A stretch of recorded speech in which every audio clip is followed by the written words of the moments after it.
કોંગ્રેસ નેતા પાર્થિવરાજસિંહ કઠવાડિયાએ આજે પ્રેસ કોન્ફરન્સમાં ગ્લોબલ ક્લાઇમેટ ચેન્જના વિવિધ અહેવાલોના આધારે ભારતના ચોંકાવનારા આંકડાઓ રજૂ કરીને રાજ્ય સરકાર પર તીખી ટીકા કરી છે. તેમણે જણાવ્યું કે જર્મન વોચ ઇન્ડિયાના ક્લાઇમેટ રિસ્ક ઇન્ડેક્સ 2025 મુજબ છેલ્લા 3 દાયકામાં ક્લાઇમેટ ચેન્જથી ભારતમાં 80,000થી વધુ લોકોના જીવ ગુમાયા અને $180 અબજ આર્થિક નુકસાન થયું છે. ભારત વૈશ્વિક ક્લાઇમેટ રિસ્કમાં છઠ્ઠા ક્રમે આવે છે, જેમાંથી 400થી વધુ એક્સ્ટ્રીમ વેધર ઇવેન્ટ્સ જવાબદાર છે. પાર્થિવરાજસિંહ કઠવાડિયાએ XDI gross domestic climate risk report 2023નો ઉલ્લેખ કરીને જણાવ્યું કે વૈશ્વિક ટોપ 15માં ભારતના 9 રાજ્યોનો સમાવેશ થાય છે, જેમાં ગુજરાત પણ સામેલ છે. આસામ, બિહાર, ગુજરાત, કેરળ, મહારાષ્ટ્ર, પંજાબ, રાજસ્થાન, ઉત્તર પ્રદેશ, તમિલનાડુ જેવા રાજ્યો હીટ વેવ્સ, કોસ્ટલ ફ્લડિંગ અને એક્સ્ટ્રીમ વિન્ડથી સૌથી વધુ જોખમમાં છે. તેમણે વિશ્વકર્મા એન્જિનિયરિંગ કોલેજના વિદ્યાર્થીઓના તાજા રિસર્ચનો હવાલો આપતા જણાવ્યું કે છેલ્લા 3 દાયકામાં ગુજરાતમાં વરસાદી પેટર્નમાં નોંધપાત્ર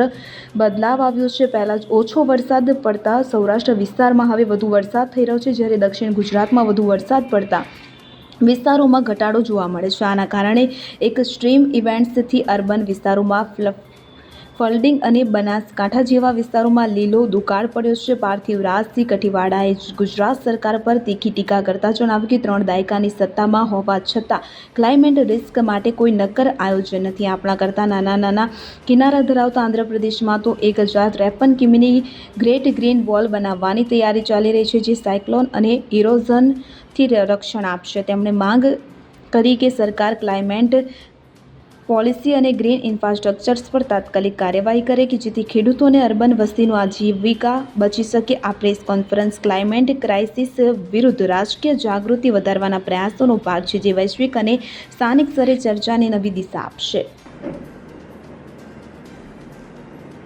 હાલમાં જે પ્રકારે વરસાદે ખેડૂતોના ખેતર બરબાદ કરી નાખ્યા, કુદરતી આફત, પણ શું ખરેખર આ કુદરતી આફત હતી કે માનવે નોતરેલી આફત હતી? ગ્લોબલ ક્લાઇમેટ ચેન્જના જે આંકડાઓ છે, જે રેન્કિંગ છે, તે ચોંકાવનારું છે.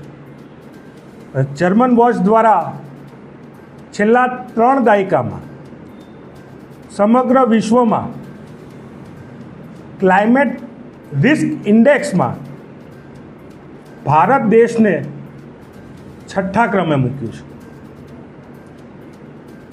તે રિપોર્ટ પ્રમાણે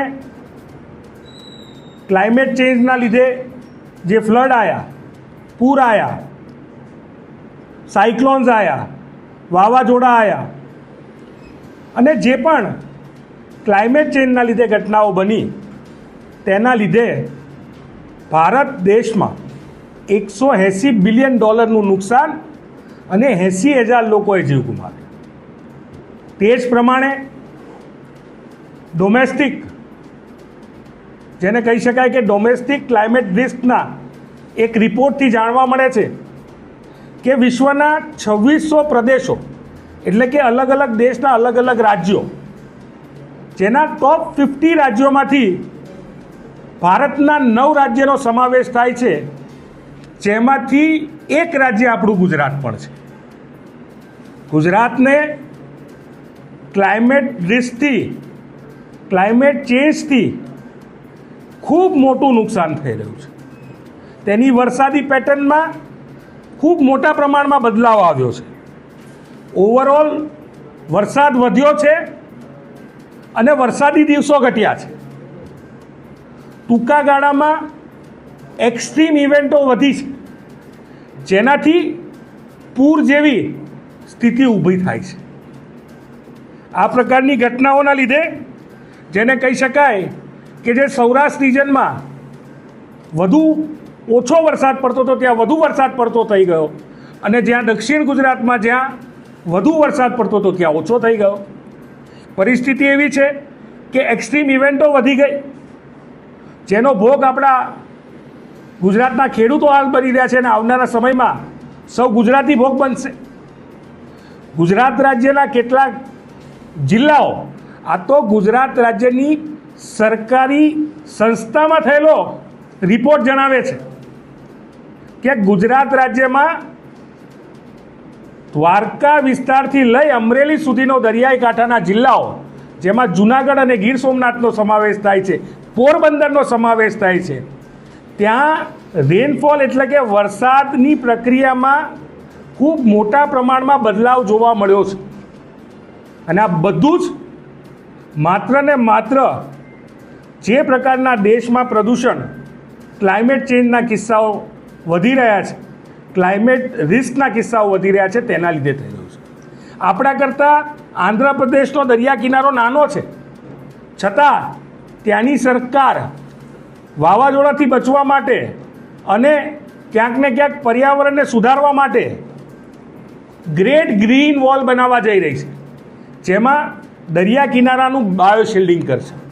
જ્યારે ગુજરાત રાજ્યનો સૌથી લાંબો દરિયા કિનારો હોવા છતાં આ ચિંતા ગુજરાત સરકારને કેમ થતી નથી?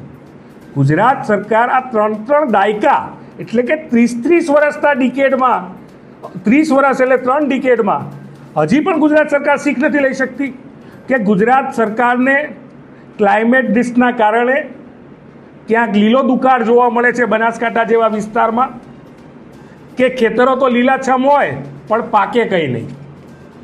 એ જ પ્રકારે અમદાવાદ, વડોદરા જેવા શહેરોમાં અર્બન ફ્લડિંગના કિસ્સા જોવા મળે, સુરત જેવા શહેરમાં ફ્લડિંગના કિસ્સા જોવા મળે.